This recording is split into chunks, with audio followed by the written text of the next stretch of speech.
"Your shoulder's getting worse, isn't it?" Dr. Kellerman said, watching me wince as I rotated my arm. The X-rays on his screen showed nothing unusual. Nothing that explained the shooting pain that had started 6 weeks ago.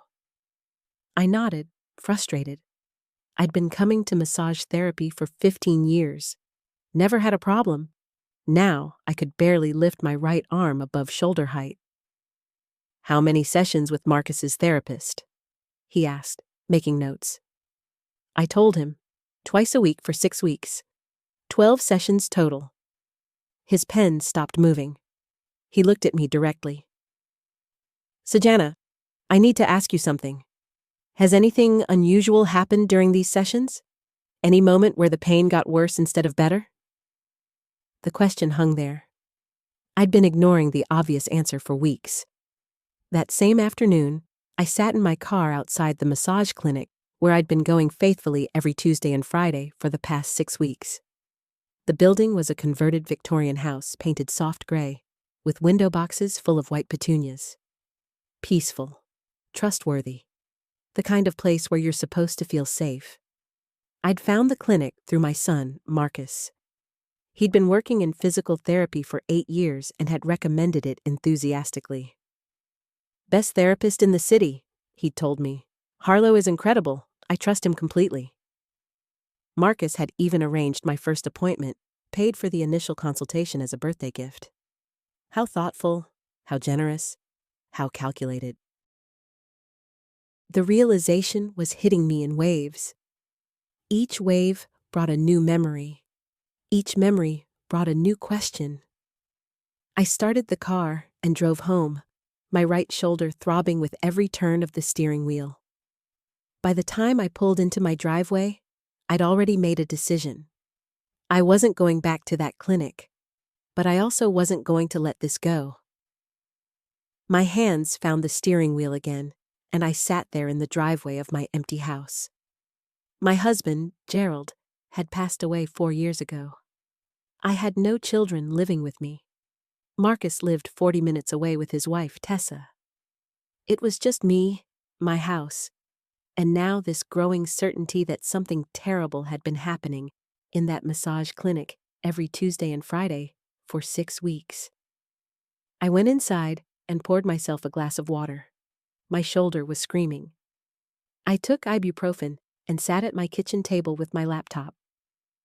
The first thing I did was search for the clinic's website.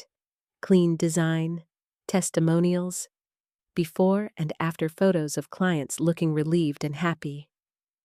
Harlow's bio mentioned years of training, certifications, and a passion for helping people achieve wellness. I opened my email and scrolled back through the appointment confirmations. Each one was sent by Marcus. He'd been booking the appointments for me, paying for them through his insurance company account. I'd never questioned it, because it seemed like a gift from my son. A son who loved his mother enough to arrange her health care. My stomach tightened. I opened my phone and called my doctor's office. Dr. Kellerman could see me the next morning. I booked the appointment and then sat there, staring at nothing, trying to understand why my own son would do something like this. That night, I couldn't sleep. I lay in bed and mentally cataloged every massage session. I'd felt fine before the first appointment. Eager, actually. My shoulders had been tight from stress, and I was looking forward to some professional care. Harlow had seemed competent during that first session. Thorough. He'd asked about my pain points, my medical history, my lifestyle. He'd seemed genuinely interested in helping me. But somewhere in session 3, something had shifted. He'd started applying pressure in ways that felt different from normal massage therapy. Deeper, more aggressive. He'd focus on my right shoulder and upper back with an intensity that seemed almost punishing. I'd mentioned it hurt, and he'd said that was normal. "No pain, no gain," he'd said with a smile. "Your muscles are just resistant to healing." I'd believed him. Sessions 4 and 5 had been worse, The pain had intensified. I'd asked Marcus about it, and he'd told me to give it more time. Sometimes therapy gets worse before it gets better, he'd said. Harlow knows what he's doing. Trust the process. I'd trusted the process. I'd trusted my son. By session 6, I could barely move my arm. I'd considered stopping, but Marcus had encouraged me to keep going. You're almost through the worst of it, he'd promised. Just a few more sessions, and you'll feel amazing. I'd gone to session 7, and 8, and 9. Each one had left me more damaged than the last. The pain had become constant, sharp, radiating down my arm into my hand. I'd started sleeping poorly, taking more medication, canceling plans, withdrawing from friends. My entire quality of life had deteriorated, and I'd blamed it on my age, on stress, on the natural decline of the body. I'd blamed it on everything except the truth. At 6 a.m., I got out of bed and opened my laptop again. I searched for Harlow's credentials. They were impressive on the surface. But when I dug deeper, I found something odd. His licensing had been challenged 3 years ago. There was a complaint filed by a client. The complaint had been settled quietly. No details were available to the public, but the fact of it was there, a record of someone else questioning his methods. I called Marcus at 7 a.m. He answered on the second ring, his voice confused and cautious. Mom, is everything okay? I need to know why you set me up with that massage therapist, I said. No preamble, no gentle approach. I was too angry for that. Silence on the other end. Then, what are you talking about? Harlow, the clinic. You arranged all the appointments. You paid for them. You encouraged me to keep going even when I was in pain. Why? Mom, I was trying to help you. You were always complaining about your shoulders. You were trying to help me? I can barely move my arm now, Marcus. I went to Dr. Kellerman yesterday. He says I have soft tissue damage that's going to take months to heal. Maybe longer. Another silence. Longer this time. When Marcus spoke again, his voice had changed. It was colder, flatter. Harlow is the best in the city. If you got injured, that's on you. Maybe your body's just too fragile for real therapy. The words hit like a physical blow. Too fragile. As if my pain was a personal failing. As if I'd somehow deserved this. Why did you do this? I asked again. I didn't do anything. I made a recommendation. What you do with that recommendation is your choice. But it wasn't a recommendation. It was a setup. And we both knew it. I hung up the phone and sat in my kitchen as the morning light filled the room. My right shoulder throbbed. My heart was racing. And I was beginning to understand that my son didn't just make a casual suggestion. There was a reason. There had to be a reason. I spent the next 3 days investigating. I pulled up my bank statements and credit card records. The massage clinic charges had been adding up. 12 sessions at $150 each. That was $700-800 out of my account over 6 weeks. It wasn't a fortune, but it was significant. More significant was the pattern I found when I looked at Marcus's financial records, which I accessed through our shared banking portal. Marcus was in debt. Serious debt. Credit cards maxed out. A second mortgage on his house. Unpaid medical bills. His physical therapy practice was struggling. And then I found the email. It was in my spam folder, dated 3 weeks ago. From Harlow to Marcus. The subject line read, "Payment received, next phase ready." My hands started to shake as I read it. The email was vague, but the implication was clear. Harlow had received payment from Marcus, and there was a next phase ready to begin. I called Dr. Kellerman's office and asked if I could come in immediately. The receptionist squeezed me in at 2 p.m. When I showed Dr. Kellerman the email, His expression shifted from professional concern to something darker. Anger. Disgust. "This is insurance fraud," he said quietly. "At minimum. If Marcus paid Harlow to deliberately injure you, that's much worse. That could be criminal." "Criminal?" The word hung in the air between us. "Why would he do this?" I asked. "I don't understand. We have a good relationship. I've always helped him financially. I helped him through physical therapy school. I've been there for every major moment in his life." "Insurance fraud," Dr. Kellerman repeated. "If Harlow injured you intentionally and Marcus paid him to do it, they could be filing a claim with your insurance company. They could be claiming that you were injured in an accident, that you need ongoing treatment, that you need compensation. If the injury was caused deliberately, the insurance company would have to pay out. Marcus might be planning to split that payout with Harlow." The room tilted. I had to sit down. "Or," Dr. Kellerman continued, "there could be another reason. Sometimes people do things like this for revenge, or control, or to punish someone they feel has wronged them. Has Marcus ever expressed anger toward you?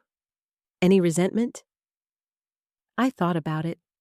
Marcus had always seemed fine, happy even. He'd gotten married 5 years ago to Tessa. They had a good life together. Or so I thought. But now I was remembering small things.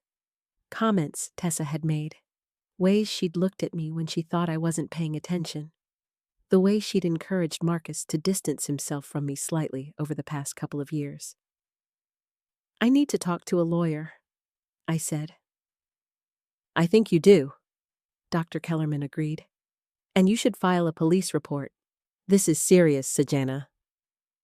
I left his office in a daze. The afternoon was bright and warm, but I felt cold. I drove to my lawyer's office, a place I'd been only once before, when Gerald was alive and we were updating our will. The lawyer, a woman named Constance, who was about my age, listened carefully as I explained what had happened. She asked me to show her the email. She read it 3 times. Then she looked at me with an expression of careful neutrality. "This is suggestive," she said, "but it's not explicit. It doesn't directly state that Marcus paid Harlow to injure you. The language is vague enough that a defense attorney could argue it means something else entirely. However, combined with the other evidence, the deliberate referral, the continued encouragement despite your pain, the insurance fraud angle, it's worth investigating." "What do I do?" I asked. "First, you file a police report, you bring all your documentation, the massage clinic records, the emails, your medical records showing the injury. You let the police and potentially insurance investigators handle the criminal aspect. Second, you consider whether you want to pursue civil action against your son and the massage therapist. That's separate from any criminal charges. Civil action against my son." The words felt surreal. "Third," Constance continued, "you need to protect yourself. If Marcus was willing to do this, he might be willing to do other things. You should review your financial accounts, your insurance policies, your will. Make sure nothing has been changed without your knowledge." I spent that evening going through my financial records with a level of paranoia I'd never experienced before. Everything seemed intact, but I changed all my passwords anyway. I called my insurance company and asked about any claims filed in my name. There were none. Yet. The police report was filed the next morning.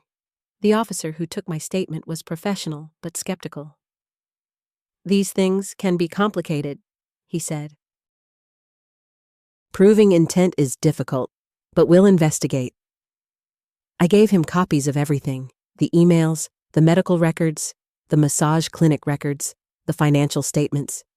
He took it all and promised someone would follow up within a week. A week passed, then 2, then 3. I didn't hear from the police. I called the non-emergency line and was told that my case was being reviewed. That was all they would say. In the meantime, my shoulder continued to heal slowly. Physical therapy with a different therapist helped, but Dr. Kellerman had been right. The damage was significant. It would take months to fully recover. Maybe longer. I'd lost range of motion that might never fully return. Marcus called me once during that time. I didn't answer. He left a voicemail saying he was sorry if I was upset, that he'd only been trying to help, that I was being unreasonable. His voice sounded exactly the same as always. Warm, concerned, loving. It was the voice of a liar. 4 weeks after filing the police report, I received a call from Detective Sarah Okafor. She'd been assigned to my case. We met at a coffee shop near my house, and she told me what they'd found. The massage therapist, Harlow Vance, has a history, she said, sliding a folder across the table. 3 complaints in the past 5 years, all from clients referred by family members, all resulting in injuries, all settled quietly. We think he's been running a scheme where people pay him to injure their relatives. Usually older relatives with insurance. My stomach dropped. I wasn't the first. There had been others.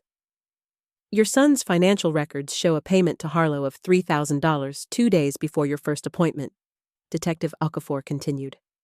The payment was labeled consultation fee, but there's no record of any consultation.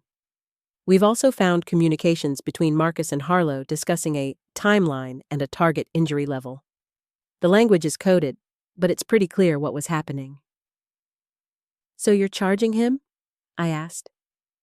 We're building the case, she said.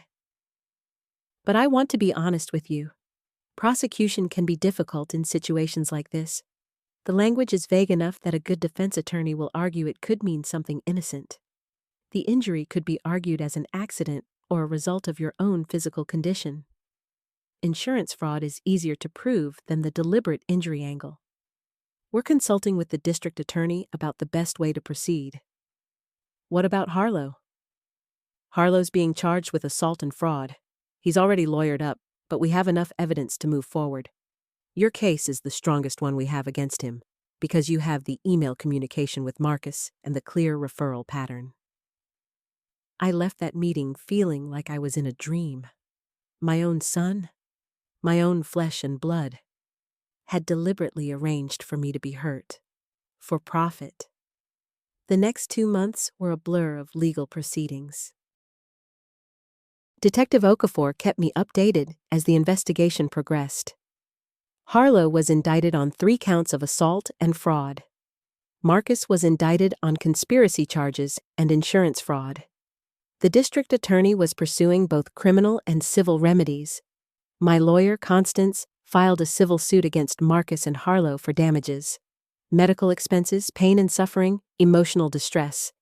The total came to $180,000. It was a number that felt both too high and too low. How do you put a price on your own son's betrayal? Marcus's wife, Tessa, called me once. Her voice was cold. You're destroying our family, she said. Marcus made a mistake. Can't you just forgive him? I hung up without responding. There was nothing to say. The trial was scheduled for 6 months out. In the meantime, I had to live with the reality of what my son had done. I had to go to physical therapy twice a week. I had to take medication for the chronic pain. I had to sleep with a heating pad because the injury never fully stopped aching. I also had to make a decision about my relationship with Marcus. That was the hardest part. He was my son. I'd given birth to him. I'd raised him.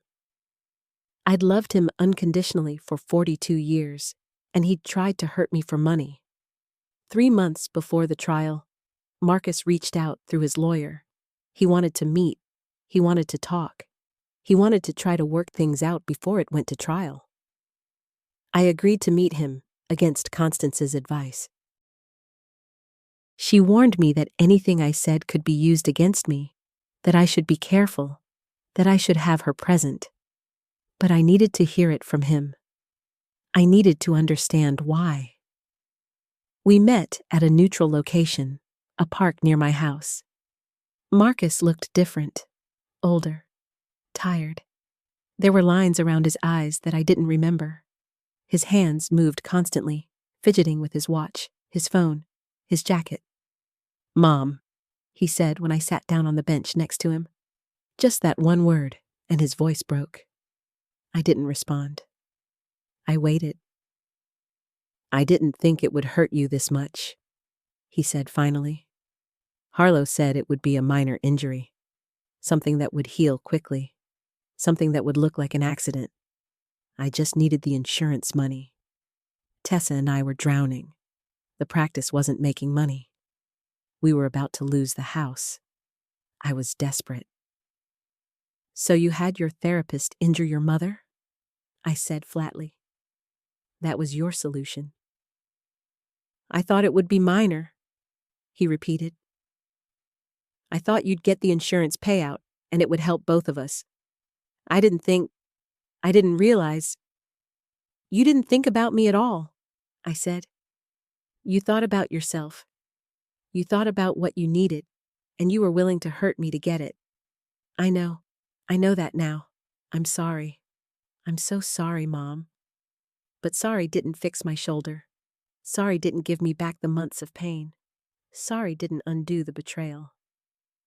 "I can't forgive you," I said. "Not right now. Maybe not ever." "You need to understand that." "I'm dropping the charges," Marcus said suddenly. "I'm pleading guilty. I'm cooperating with the prosecution. I'm going to take full responsibility." "Why?" I asked. "Because you're my mother. Because I love you. Because I can't live with what I've done." But it was too late for that. Love doesn't justify attempted murder. Love doesn't excuse deliberate harm. Love doesn't make you suddenly decide to destroy your own mother for money. The trial happened anyway. Marcus pled guilty to conspiracy and insurance fraud. He was sentenced to 3 years in prison, with 2 years suspended. He'd serve 1 year, then be on probation for 5 years. Harlow received a longer sentence, 5 years for assault and fraud. He'd be eligible for parole in 3. The civil suit was settled. I received $140,000 in damages from Marcus's insurance and from Harlow's assets. It was supposed to make things right. It didn't. I used the money to pay off my medical bills and to invest in my future. I started seeing a therapist to process the trauma of what had happened. I slowly rebuilt my life, piece by piece. The physical recovery took longer than anyone expected. My shoulder never fully regained its original range of motion. I developed chronic pain that flares up when I'm stressed or when the weather changes. I had to modify my activities. I couldn't garden the way I used to. I couldn't lift heavy objects. I couldn't sleep on my right side. But I healed, slowly. Painfully, but I healed. Marcus served his year in prison. Tessa divorced him while he was inside. When he got out, he reached out again. He wanted to rebuild our relationship. He wanted to be part of my life again. I said no, not because I hadn't forgiven him. Forgiveness came eventually, though it took time. But because some betrayals change the fundamental nature of a relationship.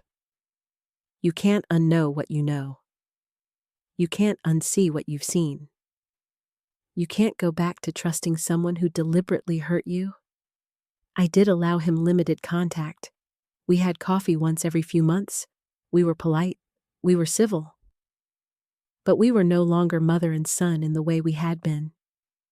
We were two people connected by biology and history, trying to navigate a relationship that had been irreparably damaged. A year after his release, Marcus remarried. He had a daughter. He called to tell me about her. I congratulated him. I sent a gift when she was born, but I kept my distance. I protected myself.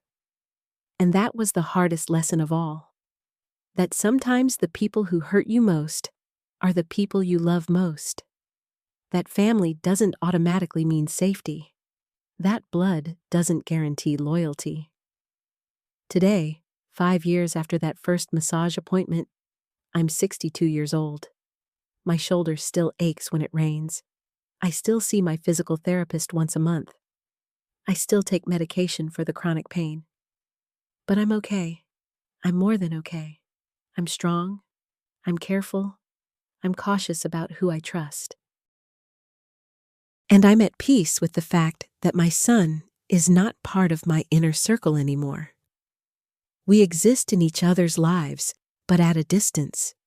It's not the relationship I would have chosen, but it's the relationship we have. I've learned that sometimes the people closest to us are capable of terrible things. And sometimes, the only way to protect yourself is to step back and create boundaries, even if those boundaries break your heart. Marcus still doesn't fully understand what he did. He still sometimes frames it as a mistake, as something born from desperation rather than malice. But I know better. I know that desperation doesn't excuse hurting your own mother.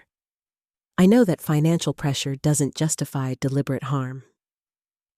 I know that love doesn't mean you get to use someone else's body as a means to an end.